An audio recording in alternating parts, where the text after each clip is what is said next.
Hello friends, this is me Priya and welcome to the daily news analysis. स्वागत है आपका आज के दैनिक समाचार में। नाउ सबसे पहले जो हमारा इंपॉर्टेंट न्यूज़ आर्टिकल है that is World Bank approves 250 million loan to boost India's road safety. Very important article, बहुत इंटरेस्टिंग चीज़ है। एंड आप सोच रहे होंगे ये रेड मार्क क्या है, क्योंकि मैंने ऑलरेडी रिकॉर्डिंग कंप्लीट कर ली थी, 2 स्लाइड्स रह गई थी और उसके पहले ही रिकॉर्डिंग मेरी क्या हो गई, मैंने इसको स्टॉप कर दिया, तो मुझे री रिकॉर्ड करना पड़ रहा है। So sorry for that. Now सबसे पहले हम देखते हैं वर्ल्ड बैंक। तो वर्ल्ड बैंक हमारे लिए इंपॉर्टेंट है। इंडिया की रोड सेफ्टी को बढ़ाने के लिए 250 मिलियन का लोन अप्रूव कर रहा है। अब वर्ल्ड बैंक की बात करते हैं तो वर्ल्ड बैंक जब बना था उसकी one of the founding members में इंडिया भी था। यानी 1948 में जो आपके IBRD, IDA, IFC बने थे उसमें India one of the founding members था। अब आप सोच रहे होंगे मैम तो पागल हो गई हैं, हमको बता रही हैं आम, ठीक है, यानी दिस आम इज़ व्हाट वर्ल्ड बैंक, और अपना बात कर रही हैं खरबूजे की, यानी IBRD, IDA and what else is IFC। नहीं, बिल्कुल ऐसा नहीं है, हम आम की ही बात कर रहे हैं, बट इस आम के अलग अलग कंपोनेंट हैं, ठीक है। अब आम खाते हैं, आम का छिलका होता है, आम का पल्प होता है, उसका बीज होता है, बीज के ऊपर फिर आपको एपिकार्प आपको बीज के ऊपर फिर उसके ऊपर की हार्ड लेयर मिलती है, ठीक, फिर उसके अंदर की सॉफ्ट लेयर मिलती है। तो दीज आर द थिंग्स जो आपको इसमें देखने को मिलती है, ठीक। तो वर्ल्ड बैंक की सेम अगर हम बात करते हैं तो इसमें आपको 5 कंस्टिट्यूएंट्स देखने को मिलते हैं। वो 5 कंस्टिट्यूएंट्स कौन कौन से होते हैं आपके? सबसे पहला है IBRD, international bank for reconstruction and development, international development association, international finance corporation and the fourth one is multilateral investment guarantee agency. तो अब आप सोच रहे होंगे 4 यहाँ पर आपको दिए हुए हैं, इसमें 5 नाउ, ठीक, 4 इंस्टीट्यूशंस पहले मैंने आपको इसलिए बताया क्योंकि ये 4 का इंडिया मेंबर है। 5वां जिसकी हम बात करते हैं that is ICSID, international centre for settlement of investment dispute. ये इंडिया का बेसिकली अगर देखेंगे तो इंडिया ने इसमें मेंबरशिप नहीं ली हुई है। सो दैट्स वाई 4 याद रखिएगा जिसका इंडिया मेंबर है, 1 ज़रूर याद रखिएगा जिसका इंडिया मेंबर नहीं है। अब हम बात करते हैं इंडिया जो फंड असेस करता है वो मेनली IBRD एंड आइडिया के थ्रू करता है, जो अलग अलग डेवलपमेंट पर्पज़ के लिए होते हैं।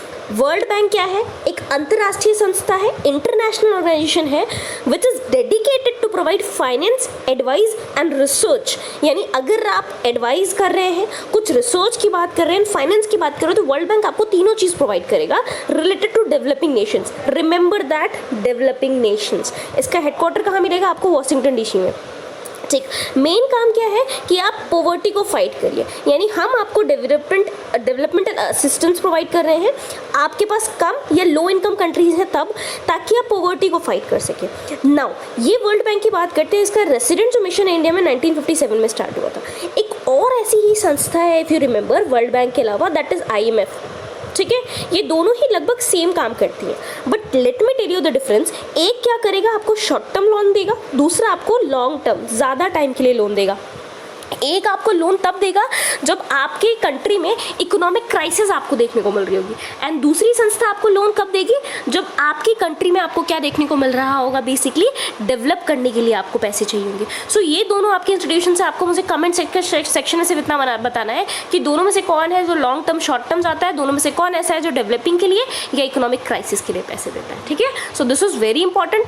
वर्ल्ड बैंक के रिगार्डिंग आप कुछ भी देख सकते हैं। एंड मैं आपको एक और चीज़ बता दूँ कि अगर आप देखना चाहेंगे क्वेश्चन कैसे आएगा, कि अगर आप प्रीलिम्स के क्वेश्चंस की बात करें तो UPSC का नाक्स कि वर्ल्ड बैंक है decided approved $250 million loan to boost India's road safety, which of the following points are correct regarding the World Bank and India, ठीक है, इन रिस्पेक्ट ऑफ इंडिया। तो वर्ल्ड बैंक के बारे में दे देंगे, India is a member of 5 constituents group, या वो नाम दे देगा पर्टिकुलरली कि India is a member of IBRD, ICSID। तो आपको पता है ICSID का नहीं है, गलत हो जाएगा।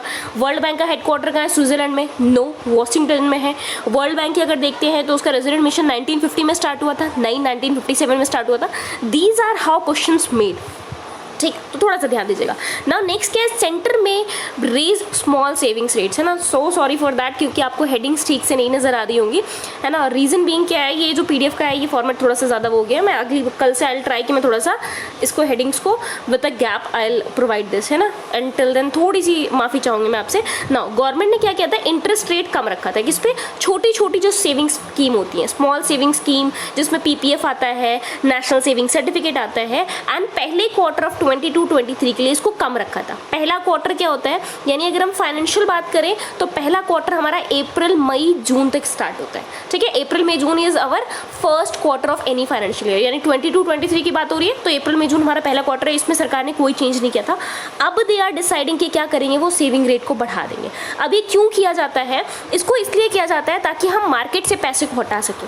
पैसे को हटाने का मतलब क्या हुआ कि आपके पास ज़्यादा पैसे हैं, मुद्रा आपके पास बहुत ज़्यादा है ना, इन हैंड मनी बहुत है, 2000 की नोट, 500 की नोट है, 100 की नोट है, बहुत सारे पैसे हैं आपके पास। तो आप क्या करेंगे, खाना खाएंगे, कपड़ा खरीदेंगे, या फिर और सारी लग्जरी। भाई आज आपको अपनी स्कूटी, आपको पता लगा कि लोगों को सर्विसिंग करानी, कहेंगे सर्विसिंग कौन कराए, लाओ नई स्कूटी ले आते हैं, ठीक है। बहुत सारे अलग अलग शौक हो जाते हैं। तो इससे क्या होता है, यू आर बेसिकली परचेजिंग, आपकी परचेजिंग पावर बढ़ रही है। परचेजिंग पावर बढ़ रही है यानी आपका डिमांड बढ़ रहा है, डिमांड बढ़ रहा है लेकिन सप्लाई नहीं बढ़ रही है। तो इससे क्या होगा, प्राइसेस बढ़ जाएंगे। प्राइसेस बढ़ेंगे तो क्या होगा, महंगाई बढ़ जाएगी, ठीक है। वेरी इंपॉर्टेंट कॉन्सेप्ट, समझ में आ रहा है तो अच्छी बात है, नहीं तो आई ट्राई। अगर आप चाहते हैं कि इकोनॉमिक्स की क्लास हो तो मुझे कमेंट सेक्शन में बता दीजिएगा, ठीक। तो ये इन्फ्लेशन बढ़ेगा, सरकार इस चीज़ को कम करना चाहती है। भाई महंगाई हमको नहीं लेके आनी है, ठीक है, हर का सबका ध्यान रखना है, हर गरीब का हमको ध्यान रखना है, ठीक है।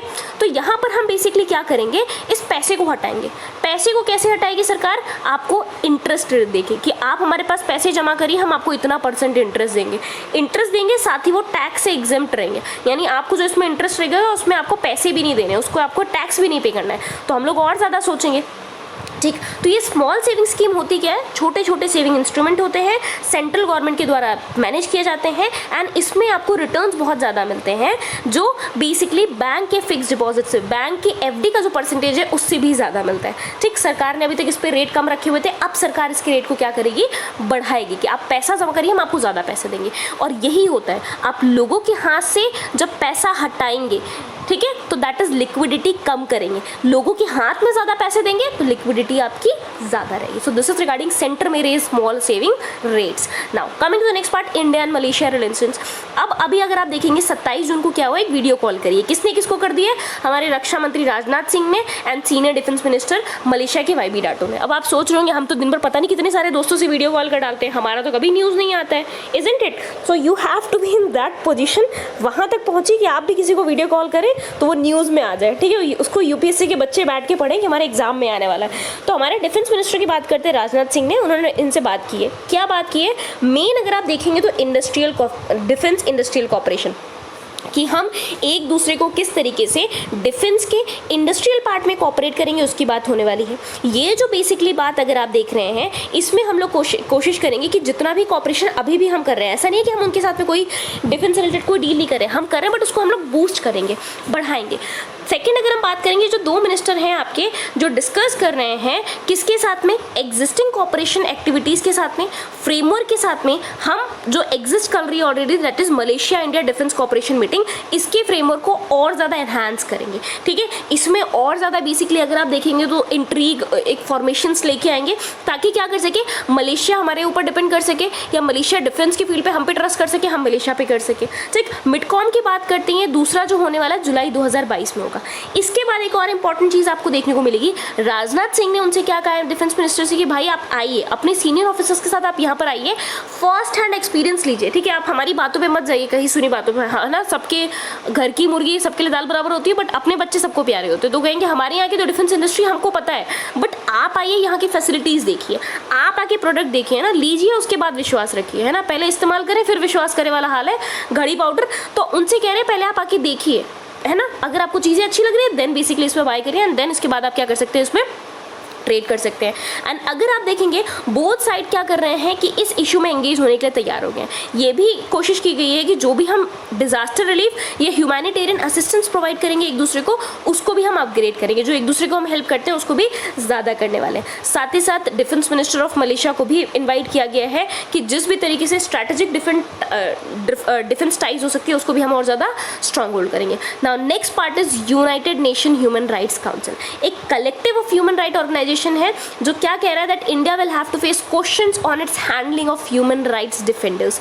अभी जो आने वाला सेशन है किसका, United Nation Human Right Commission Council का, ठीक है। क्या इसका नाम पहले कुछ और था? अगर था तो मुझे कमेंट सेक्शन में बताइए, क्योंकि था, ठीक। ये जेनेवा में होने वाला नवंबर में, एंड ये बेसिकली एक आप कह सकते हैं रूमर्स आ रही है, या आप कह सकते हैं एक पर्टिकुलर का आपको एक अंदाज़ा बताया जा रहा है कि हाँ, इंडिया के ऊपर क्वेश्चन उठाए जा सकते हैं किस चीज़ को लेके, ह्यूमन राइट्स डिफेंडर को लेके, ठीक। Immediate release of activist Teesta Setalvad से लेके अगर आप देखेंगे क्या बात है, जो वर्किंग ग्रुप है ह्यूमन राइट्स का इंडिया का एंड यूएन की बात करते हैं कि बहुत सारे ह्यूमन राइट जो रिप्रेजेंटेटिव हैं वो इंडिया को अर्ज कर रहे हैं कि आप तैयार हो जाइए कि तीस्ता सेतलवाद एक्टिविस्ट के इमीडिएट रिलीज को लेके आपके ऊपर क्वेश्चन पूछे जा सकते हैं, ठीक है। You can be basically cross question on that part, इसलिए किया जा रहा है। UNHRC की बात करते हैं तो इसके बारे में मुझे कमेंट सेक्शन में कमेंट करके बताइए ये क्या चीज़ है, ठीक। कब फॉर्म हुआ था, मेन काम क्या है, कौन कौन सी कंट्रीज इसकी मेंबर है, मुझे मत बताइए, मेरे को नहीं जाना है, ठीक है। अगर मुझे वैसे भी कुछ नहीं आता है एंड मैं पढ़ के क्या करूँगी इसको, इजंट इट। तो आप खुद पढ़िए, मुझे कमेंट सेक्शन में बताइए कि ये क्या क्या चीज़ें होती हैं, because I don't know what is this, ठीक है। सी यार, I told you to write down और मैंने खुद इंक्लूड कर दिया। चलो थोड़ा बहुत अब जहाँ आ गया तो बता ही देता है। ये क्या है? इंटर गवर्नमेंटल बॉडी है। Inter governmental I already told you, बहुत सारी सरकारों के साथ मिलकर बनता है। मेन काम क्या होता है, ताकि ह्यूमन के राइट्स को, नाम से पता लग रहा है ह्यूमन राइट्स, तो लोगों के राइट्स को हम क्या कर सके, प्रोटेक्ट कर सके, ठीक। साथ ही साथ बहुत सारी सिचुएशंस होती है जहाँ के इनके राइट्स को वायलेशन किया जाता है। उइघर मुस्लिम्स है ना, आप लोग बहुत सारे लोग कश्मीर का इशू ले रहे होंगे, but I will talk about Uighur Muslim, ठीक है। इनके राइट्स का वायलेशन हो रहा था, तो इन सारी चीज़ों के ऊपर कहीं ना कहीं अगर आप देखेंगे एड्रेस करने के लिए चीज़ बनाई गई है। कोई भी ह्यूमन राइट इश्यू होता है, कोई भी सिचुएशन होती है, अटेंशन देने के लिए चीज़ें आपकी बनाई जाती है। ये सारी चीज़ें यूएन ऑफिस में लोग मिलते हैं, कहाँ पर? जेनेवा में, ठीक। लगभग 47 यूनाइटेड नेशन मेंबर स्टेट हैं जो इसके भी मेंबर हैं, जो United nation general assembly UNGA द्वारा इलेक्ट किए जाते हैं। अभी जिसने पिछले साल मेरे से न्यूज़ एनालिसिस पढ़ी होगी उसको पता होगा, UNGA क्या किसी और के इलेक्शन के लिए भी रिस्पॉन्सिबल होता है? कोई ऐसी संस्था जिसका इंडिया मेंबर बन चुका है? तो मुझे कमेंट सेक्शन में बताइए। ह्यूमन राइट काउंसिल की बात करते हैं तो पहले human Right commission on human rights है, उसको रिप्लेस कर दिया UNHRC ने। मेंबर्स की बात करते हैं 3 साल के पीरियड तक होते हैं एंड वो इमीडिएट री इलेक्शन के लिए एलिजिबल नहीं होते, यानी अगर आप 3 साल रह गए, उसके बाद भी आप 3 साल रह गए, उसके बाद आपको इलेक्ट नहीं किया जाएगा। दिस इज रिगार्डिंग किसके बारे में आप क्या देख सकते हैं, तो UNHRC के मेंबरशिप के बारे में। Now coming to the next part, ये भी कवर हो गया आपका। India and EU resume FTA negotiations. FTA आ रहा है तो free trade negotiations. Free trade का मतलब ऐसा नहीं होता है कि आप हमको फ्री में सामान दीजिए, हम आपको फ्री में देंगे, नहीं। जब भी कोई इकोनॉमी, कोई कंट्री किसी कंट्री को अगर कुछ एक्सपोर्ट करती है, ठीक है, तो सामने वाली कंट्री क्या करेगी, इसके ऊपर कुछ एक्सपोर्ट ड्यूटी लगाएगी। भाई आप बाहर से लाके हमारे देश में सामान बेचना चाह रहे हो, व्हाट हैपेंड दिस, ठीक, तो आपको कुछ पैसे देने पड़ेंगे क्योंकि हमारे यहाँ के लोगों को थोड़ी सी इनसिक्योरिटी होगी। दूसरी चीज़, अगर आप देखेंगे यूरोपियन यूनियन अगर इंडिया में आके कुछ बेचना चाह रहा तो उसको भी इंडिया कुछ सैंक्शंस लगाएगी। अब फ्री ट्रेड में क्या होता है कि हम आपके ऊपर किसी तरीके का कोई सैंक्शन नहीं लगाएंगे, हम आपको सब्सिडीज़ प्रोवाइड करेंगे। इस तरीके का एग्रीमेंट 2 नेशन करते हैं कि आप हमारे यहाँ करो, हम आपके यहाँ करते हैं, ताकि हमारे यहाँ के जो मैन्युफैक्चरर्स हैं उनको भी हेल्प मिल जाए और आपको मिल जाए। India and EU on Monday resume negotiations after a gap of over 8 years, यानी लगभग 8 साल के बाद ये नेगोशिएशंस फिर से स्टार्ट हुआ है। किसके लिए? FTA के लिए। इसमें मेन काम क्या है कि हम अपनी इकोनॉमिक टाइज को और ज़्यादा क्या कर सके, स्ट्रेंथन कर सके। ये किस चीज़ से अगर आप देखेंगे तो इसके एक है ना कि बीज कहाँ से पड़ा था, पिछले साल 8 मई 2021 में इंडिया एंड EU की लीडर्स की मीटिंग हुई थी पोर्टो में, ठीक है। वहीं से ये जो आपका एग्रीमेंट है वो धीरे धीरे बातचीत इसमें क्या हो गई, स्टार्ट हो गई। अब दोनों क्या करेंगे, FTA पर टॉक्स करेंगे लगभग 9 साल के बाद, यानी ये 2003 में इसको एज इट इज छोड़ दिया गया था ना। हर किसी की सिक्योरिटी थी, इंडिया भी चाह रहा था कि अपने यहाँ के मैन्युफैक्चरर्स को बचाए थोड़ा सा, क्योंकि बाहर से अगर आप एक तरीके से अगर बाहर की जितने भी कोई कंपनी है उसको अगर अलाउ कर रहे हो कि इंडिया में आके वो सामान मैन्युफैक्चर करके बेचे, तो इंडिया के मैन्युफैक्चरर्स को बहुत ज़्यादा घाटा हो जाता है, ठीक है। They will be at risk. इस चीज़ को बचाने के लिए इंडिया ये चीज़ नहीं कर रहा था। मोस्ट सिग्निफिकेंट FTA की बात करते हैं इंडिया की, क्या है, सेकंड लार्जेस्ट ट्रेडिंग पार्टनर है, यानी US के बाद में अगर आप देखेंगे सेकंड लार्जेस्ट ट्रेडिंग पार्टनर कौन है इंडिया का, तो that is EU। India EU merchandise trade की बात करते तो all time high value of US dollar पे है, कितना है 21-22 में 116.36 आपको देखने को मिल रहा है 2021-22 में, और इसमें कितनी ग्रोथ देखी गई है 43.5% की। तो IR के लिए इंपॉर्टेंट पॉइंट है, नोट डाउन कर लीजिएगा, इसको मेंस में भी आप मेंशन कर सकते हैं।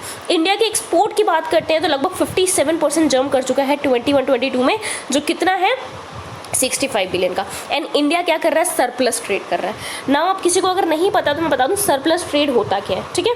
स्लाइड ऐड नहीं की है मैंने ब्लैंक, तो मैं आपको इसी में बताती हूँ कि मान लीजिए ये इंडिया है, ठीक है, this is our India, this is India, यहाँ गुजरात है, this is Tamil Nadu, this is north east, and this is Jammu Kashmir. ठीक है, चलो कुछ ऐसा ही है, बन नहीं पाया बट एडजस्ट। ठीक है, because I am not using pen tab, so I try. चलो जैसा भी है इंडिया एग्जिस्ट कर लो इसको, ठीक है, एडजस्ट कर लेते हैं ना। होता क्या है सॉरी, इंडिया कुछ एक्सपोर्ट करता है, एक्सपोर्ट करेगा तो इंडिया को फ़ायदा होगा, एंड इंपोर्ट करेगा तो इंडिया का फॉरेन रिजर्व चला जाएगा।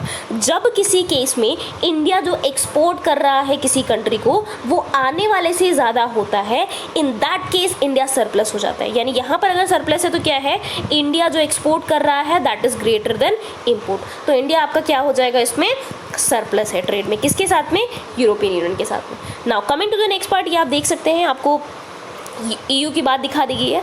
दीज आर द कंट्रीज जो आपको पता होना चाहिए। इसमें आपको एक होमवर्क करना है, इसलिए मैंने इसको ऐड किया है कि यहाँ पर आपको सीज लोकेट करनी है। कौन कौन सी इंपॉर्टेंट सीज आपको देखने को मिल रही है ये आपको प्रैक्टिस करनी है, जाके इसको भी मेंशन कर लीजिएगा। ये तो बहुत आराम से समझ में आ रहा होगा, ठीक है, सिप्रस देख के समझ गए होंगे आप। तो ये आपको मेंशन करना है कि कौन कौन सी जगह है इसमें। Now coming to the next part आते हैं कि इन दोनों पार्टनर को कंसिडर करते हुए अगर आप देखेंगे तो दोनों की फंडामेंटल वैल्यूज़ या दोनों का इंटरेस्ट आपको सेम दिखेगा, एंड दोनों ही इकोनॉमीज़ को फायदा होने वाला है। क्या क्या फ़ायदा होने वाला है उसको अभी हम नहीं देखेंगे। एक चीज़ देखिए, जो फर्स्ट राउंड ऑफ नेगोशिएशन इसमें देखने को मिल रहा है that will be held from 27 June to 1 July 2022।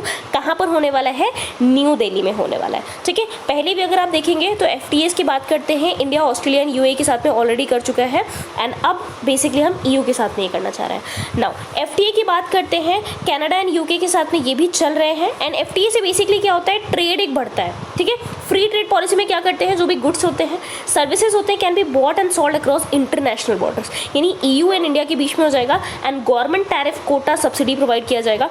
किसी भी तरीके का इनविट चेंज आपको नहीं देखने को मिलेगा। ठीक है, कोई भी आप अगर देखेंगे तो किसी तरीके का जो एक तरीके के गवर्नमेंट चार्जेस लगाए जाते हैं वो आपके ऊपर नहीं लगाए जाएंगे। इसमें बहुत तरीके के गुड्स आते हैं, एग्रीकल्चर हो गए, कंस्ट्रक्शन, ट्रेडिंग, सारी चीज़ें हो जाएंगी, इंटेलेक्चुअल प्रॉपर्टी राइट्स हो जाएंगे। एंड ये जो अरेंजमेंट आपको देखने को मिलता है, ठीक, बहुत सारे अलग अलग नेम्स में अगर आप देख सकते हैं, बहुत सारे अलग अलग एग्रीमेंट्स के तहत होते हैं, जिसमें आपका प्रेफरेंशियल ट्रेड एग्रीमेंट आता है, ठीक, CA आता है, फिर आप देख सकते हैं CAPA आता है, कस्टम्स यूनियन आता है, कस्टम मार्केट आता है, इकोनॉमिक यूनियन।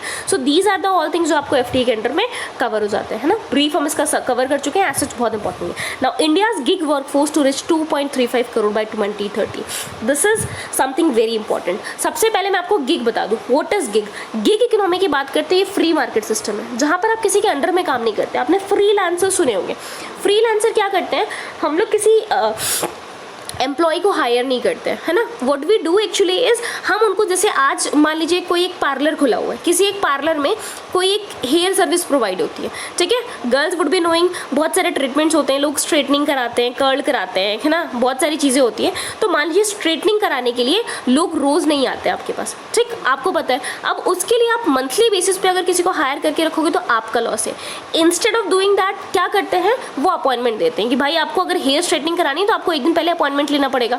ठीक है, इंसान कहता है ठीक है, मुझे 22, मान लीजिए आज कितनी तारीख है, 28, 29 जितनी भी है, मुझे 2 जुलाई को अपॉइंटमेंट चाहिए, मुझे 2 जुलाई को हेयर ट्रीटमेंट या जो भी हेयर स्पा वगैरह या जो भी स्ट्रेटनिंग करानी है। तो ये जो पार्लर वाला है क्या करेगा, 2 जुलाई के लिए, सिर्फ और सिर्फ 2 जुलाई के लिए एक काम के लिए किसी एक बंदे को हायर कर लेगा। ठीक है, वो कहेगा आपको ये एक काम करना है, मैं इतना पैसा दूंगा, आप आइए। तो ये जो बंदा आएगा ये इसके अंडर में एम्प्लॉयड नहीं है, इसने एक एग्रीमेंट किया कि मैं आपके लिए एक सर्विस प्रोवाइड कर दूंगा इतने रुपए में। तो ये क्या है, एक फ्रीलांसर है। सिमिलर अगर आप किसी कंपनी की बात करते हैं, उस कंपनी की बात करिए, वहाँ पर कोई एक अकाउंट स्टेटमेंट बनाना है तो वो पूरे महीने के लिए किसी को नहीं रखेंगे, ठीक है, अपना हल्का फुल्का चलाते रहेंगे। फिर एंड ऑफ द डे वो क्या करेंगे, पूरी जो उनकी रफ अकाउंट स्टेटमेंट है उसको फेयर करने के लिए किसी एक बंदे को हायर करेंगे, भाई इतना काम है, आप कितने रुपए लोगे, इतने रुपए लेके ये काम कर दो। तो वो जो इंसान आके इनके फाइनेंशियल अकाउंट्स को सेटल करेगा, that person would be what, freelancer. तो आजकल अगर आप देखेंगे फ्री मार्केट सिस्टम है जहाँ पर टेम्परेरी पोजीशंस प्रोवाइड की जाती हैं, ये बहुत कॉमन तरीके से दे रही है, बहुत ही शॉर्ट टर्म के लिए होता है, instead of full time long term employer, पैसे भी आपको ज़्यादा देने पड़ेंगे। ठीक, ये जो फ्रीलांसर्स होते हैं, इंडिपेंडेंट कॉन्ट्रैक्टर्स होते हैं, प्रोजेक्ट बेस्ड वर्कर्स होते हैं, इनको पार्ट टाइम के लिए हायर किया जाता है एंड उसके बाद इनको इसी अकॉर्डिंग पे किया जाता है। तो रेगुलर वेज के अकॉर्डिंग इनको गिग्स के लिए, गिग क्या हो गए, जो पर्टिकुलर आप काम कर रहे हो उसके लिए पे किया जाता है। 50 मिलियन गिग वर्कर्स अभी आपको इंडिया में देखने को मिल जाएंगे, जिसमें डिलीवरी बॉय से लेके बहुत सारे लोग आते हैं। ये लगभग अगर आप देखेंगे तो माना जा रहा है 8 से 10 साल में 90 मिलियन की इंडस्ट्री बन जाएगी, यानी बहुत बड़ा बेसिकली अगर आप देखेंगे इससे आपको रेवेन्यू जनरेट होने वाला है। Now coming to the next part, यहाँ पर क्या है, नीति आयोग ने एक रिपोर्ट लॉन्च की है। कौन सी है रिपोर्ट का नाम ध्यान रखिएगा, India's booming gig and platform platform economy की इंडिया की गिग और प्लेटफॉर्म इकोनॉमी कितना ज़्यादा बूस्ट हो रही है उसको आप देख सकते हैं, ये मीनिंग आप पार्ट देख सकते हैं, ठीक है। और यहीं पर क्या हो रहा है बताया गया है कि लगभग 2030 तक आते आते हम 2.35 करोड़ रिच कर चुके होंगे, किसमें, आपकी गिग इकोनॉमी के पार्ट में। आई होप सो क्लियर हो गया होगा कि गिग क्या है, वहाँ पर क्या पार्ट दिए गए, ठीक है। बेनिफिट्स आपको देख गया है कि बहुत मास स्केल पे आपको क्या देखने को मिल जाएगा, जॉब क्रिएशन देखने को मिल जाएगा, फ्लेक्सिबिलिटी मिलेगी, जब मन किया काम किया, नहीं मन ने नहीं किया, प्राइस एडवांटेज मिल जाएगा कस्टमर्स के लिए। इनकंसिस्टेंसी क्या होती है, सर्विसेज में इनकंसिस्टेंट रहेंगे, पार्टनर्स जो होंगे बेसिकली सर्विस प्रोवाइडर वो ट्विस्ट हो सकते हैं, एंड साथ ही साथ जो प्रोवाइड कर रहा होगा सर्विस उस पर ट्रस्ट करना थोड़ा मुश्किल होगा। तो ये कुछ बेनिफिट है, ये कुछ इसके ड्रॉबैक्स हैं। हर चीज़ के अपने प्रॉज एंड कॉन्स होते हैं, हर सिक्के के दो पहलू होते हैं। Same is with the gig economy. नया टर्म है, this can be asked in the examination. Definition पता कर लीजिए, पॉइंट्स पता कर लीजिए, क्या बेनिफिट है, क्या बेसिकली डाउन साइड है, वो दोनों चीज़ें आपको पता होना चाहिए। Now coming to the next part, that is what ये गिग इकोनॉमी के इफेक्ट्स है। लेबरर्स के टर्म्स में अगर आप देख सकते हैं, कंज्यूमर के टर्म्स में आप देख सकते हैं, स्मॉल प्रोड्यूसर्स के टर्म्स में industry and the food system है, ठीक है। मान लीजिए हम छोटा सा एक क्या करते हैं, कंज्यूमर के टर्म्स में कन्वीनियंस प्रोवाइड हो जाएगा, lower quality goods and services, cheap products and services, सस्ती तो मिल रही हैं भाई, आपके बाल आके तो वो कर दे रहा है स्ट्रेट, बट कैसे कर रहा है नहीं पता है, कल को आपको वो मिलेगा भी नहीं। वो आया करके चला गया, आया पता लगा आपके बाल इतने लंबे थे, आधे उड़ा के चला गया, आपके बाल छोटे छोटे रह गए, है ना। चाहिए था आपको क्या, किसको कौन से कट चाहिए थे, वो जो भी है जिसपे लंबे लंबे बाल होते होंगे हीरोइंस के, आपको चाहिए था वो कट, आपके हैप्पी कट बाल करके चला गया, तो what will you do. This is the system. Food system की बात करते हैं तो यहाँ पर रेस्टोरेंट्स की भी मनी लूज हो जाएगी। तो दीज आर द कुछ ड्रॉबैक्स एंड कुछ इफेक्ट जो आपको देखने को मिलते हैं। Now coming to the next part, दूसरे पार्ट पे आते हैं, एक भारत श्रेष्ठ भारत। ये बेसिकली एक इनिशिएटिव है, किसके तहत, आज़ादी का अमृत महोत्सव के तहत, ठीक, जिसमें 50 स्टूडेंट्स को शिमला, हिमाचल प्रदेश टू कोची एंड केला क्या कराया गया है, टूर कराया गया है। इसकी बात करते हैं तो उसको प्राइम मिनिस्टर ने 31 अक्टूबर 2015 को अनाउंस किया था। किसके उस पर बेसिकली कौन से ओकेशन पे, 140th birth anniversary of Sardar Vallabh भाई पटेल जी।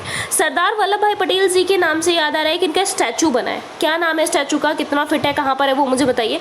दूसरी चीज़, इनकी बर्थ अगर आप एनिवर्सरी पे देखेंगे तो उस दिन कोई एक पर्टिकुलर डे मनाया जाता है, वो डे कौन सा है वो मुझे बताइए।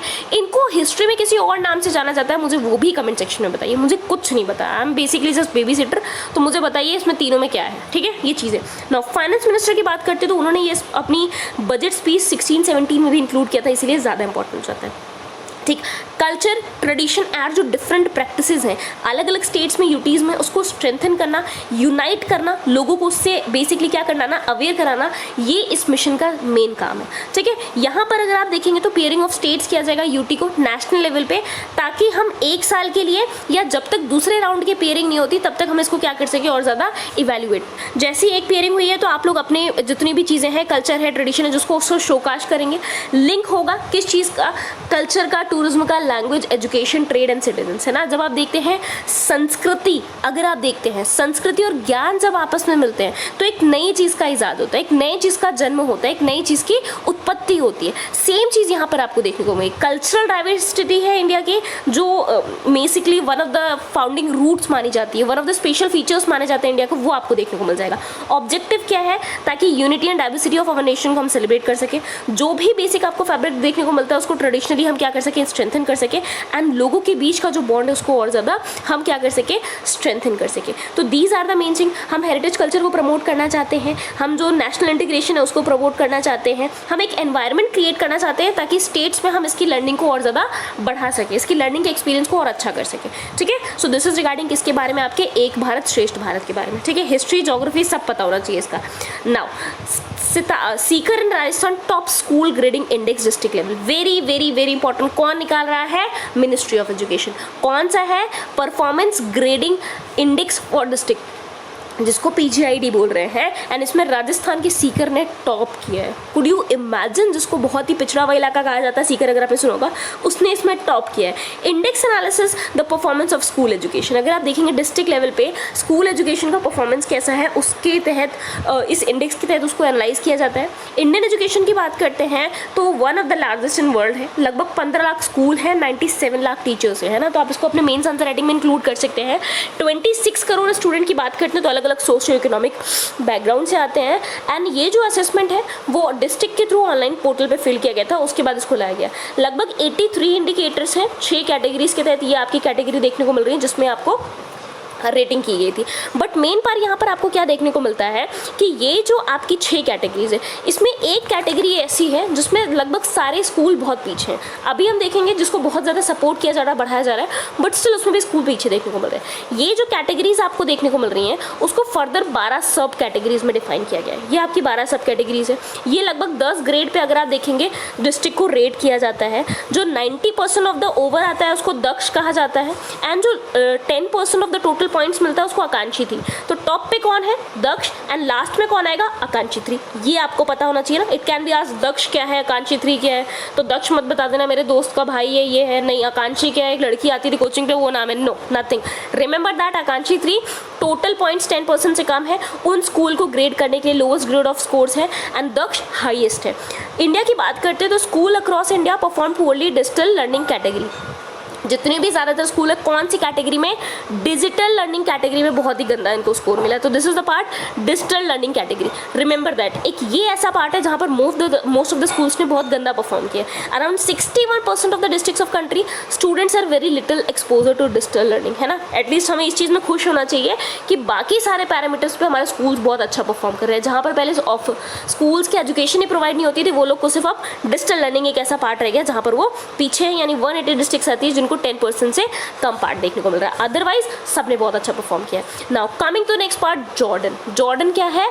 ये भाई साहब एक भैया जी हैं जो गए थे आइसक्रीम लेने, इन्होंने टर्किश आइसक्रीम खाई, एंड टर्किश आइसक्रीम वाला जब इनके साथ वो प्रैंक कर रहा था तो उन्होंने उसकी सारी आइसक्रीम सूखी सूखी खा ली ना, बिना किसी अंदर जो उसके वेनिला फ्लेवर वगैरह डालते बिना उसके खा ली। नहीं, जॉर्डन क्या है? कंट्री है, ठीक है। ये कंट्री क्यों फेमस है उसको अभी हम देख लेंगे। इसके बगल में एक और इंपॉर्टेंट कंट्री आती है जिसका नाम है Israel. That's why we are taking this.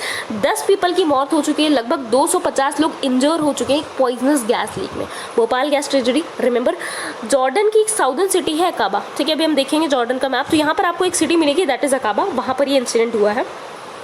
और उन्होंने कहा ट्रांसपोर्टेशन के टाइम पे जो टैंकर था वो लीक हो गया है।